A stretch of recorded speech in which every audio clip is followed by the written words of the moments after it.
Yes, karibu kwa mara nyingine tena katika mfululizo wa vipindi vyetu hivi vya afya na maisha. Leo katika afya na maisha tunaangazia zaidi juu ya umuhimu wa lishe bora katika afya ya binadamu. Ndugu mfuatiliaji wa Mwanga One TV, usika na mimi kuanzia mwanzo mpaka mwisho ili uweze kuelewa. Lakini pia nikusii, kama ndio mara yako ya kwanza kutembelea channel hii, hakikisha unaweza kusubscribe kisha unaruhusu alama ya kengele ili tutapoweka taarifa zetu uweze kuzipata kiurahisi zaidi. Lishe bora ni suala muhimu katika maisha ya kila siku ya binadamu kwa sababu inasaidia kuepusha magonjwa mbalimbali ya hatari kama matatizo ya moyo, kisukari, matatizo ya figo pamoja na kansa. Ulaji wa mlo kamili kila siku ni msingi mzuri wa afya bora kwa binadamu au kwa kila binadamu. Lishe ni matokeo ya hatua mbalimbali, kuanzia chakula kinapoliwa, kinaposagwa, kinapomeng'enywa na hatimaye kinapofyonzwa mwilini ili kujenga afya bora ya mwili. Hivyo basi, lishe bora hupatikana kwa kuzingatia mlo kamili na kwa muda sahihi. Lishe bora inahusisha kula mlo kamili kutoka kwenye makundi yote matano ya vyakula, lakini imekuwa tofauti katika baadhi ya familia.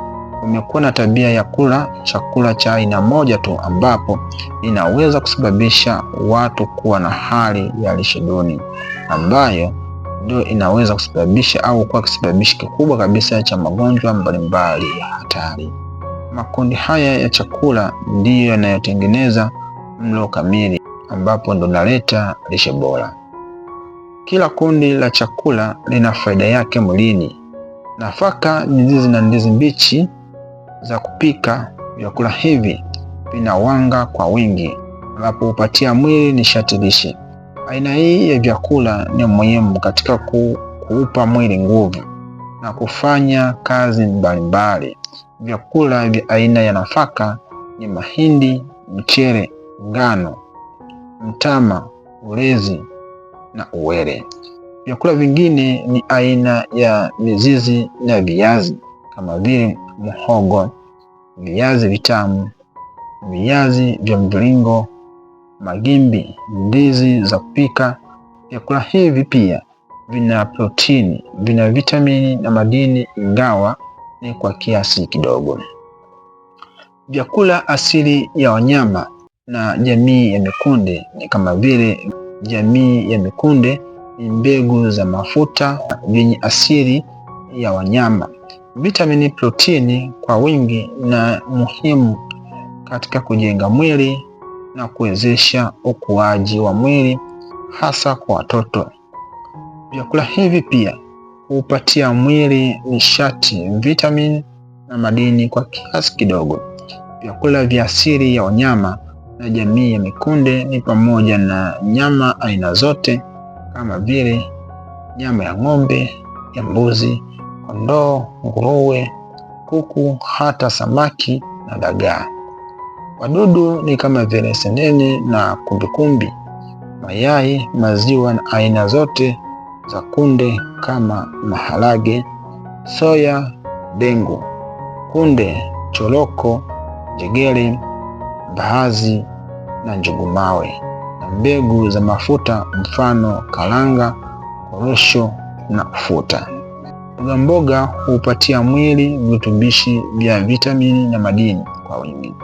Vitamins na madini huhitajika kwa kiwango kidogo sana, lakini ni muhimu sana kwa mwili kuweza kufanya kazi yake vizuri na kuimarisha kinga ya mwili.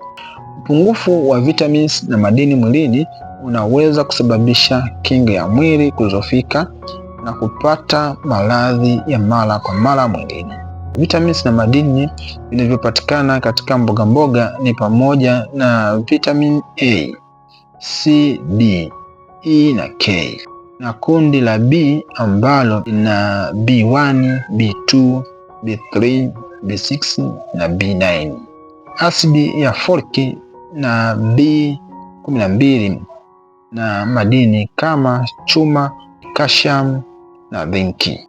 Mboga mboga zinajumuisha mchicha, majani ya maboga, majani ya kunde, matembele, kisamvu, karoti, biringanya, maboga, matango na mboga nyingine za asili zinazopatikana eneo husika.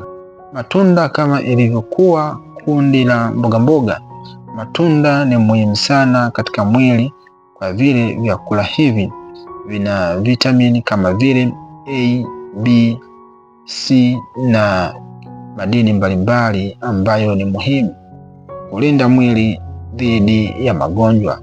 Mfano wa matunda ni chungwa, papai, nanasi, parachichi, zabibu, embe, pera na matunda ya asili yanayopatikana mahala husika kama vile ubuyu, ukwaju na vyakula vya mafuta, sukari na asali.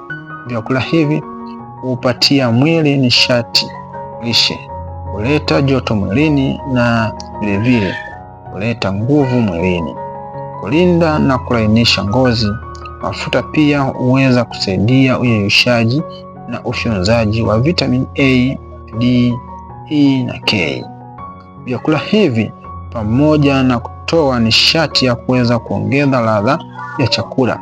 Mafuta pamoja na yale yanayotokana na wanyama, mfano samiri, siagi, na yale yanayotokana na mimea, mfano karanga, alizeti, nazi, ufuta, mbegu za pamba, korosho na mawese na mbegu za maboga. Kundi hili linajumuisha pia miwa, sukari na asali.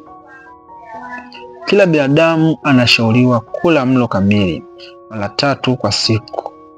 Mahitaji ya lishe hutofautiana kulingana na umri, jinsi na majukumu ya kila siku ya mwanadamu. Mfano, mahitaji ya lishe ya nishati lishe na protini kwa watoto hutegemea umri, uzito, kiwango cha ukuaji. Pia mtu anayefanya kazi ngumu, mlo wake huwa tofauti na mtu ambaye anafanya kazi nyepesi, lakini wote wanatakiwa kula mlo kamili.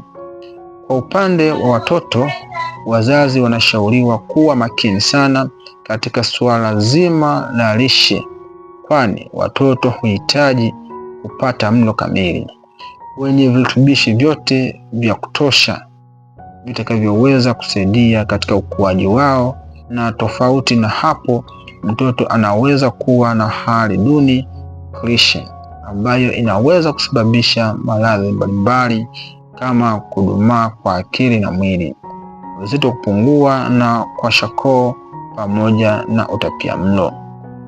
Kwa kutambua umuhimu wa lishe bora, matibabu yote yanayohusiana na lishe, ushauri wa kitaalamu kwa upande wa lishe na kufuatilia kwa ukamilifu mambo yote yanayohusiana na lishe, fika katika hospitali iliyoko karibu na wewe kama utakuwa una tatizo la lishe, kwa ajili ya kuweza kuonana na daktari husika na kuweza kufanyiwa uchunguzi wa kina na kubaini upungufu ulionao katika lishe, kwamba una upungufu wa aina gani. Ndugu mfuatiliaji wa Mwanga One TV, kutokana na kipindi hiki cha leo ambapo ni afya na maisha, na tulikuwa tukiangazia zaidi juu ya umuhimu wa lishe bora katika afya ya binadamu. Lakini pia ni kusii, kama ndio mara yako ya kwanza kutembelea channel hii, hakikisha unaweza kusubscribe hapo chini na kisha unaruhusu alama ya kengele ili tutapoweka taarifa zetu uweze kuzipata kiurahisi zaidi. Jina langu ni Cassius Mwanga. Usikose kutufuatia katika vipindi vyetu vijavyo. Tutaonana wakati mwingine.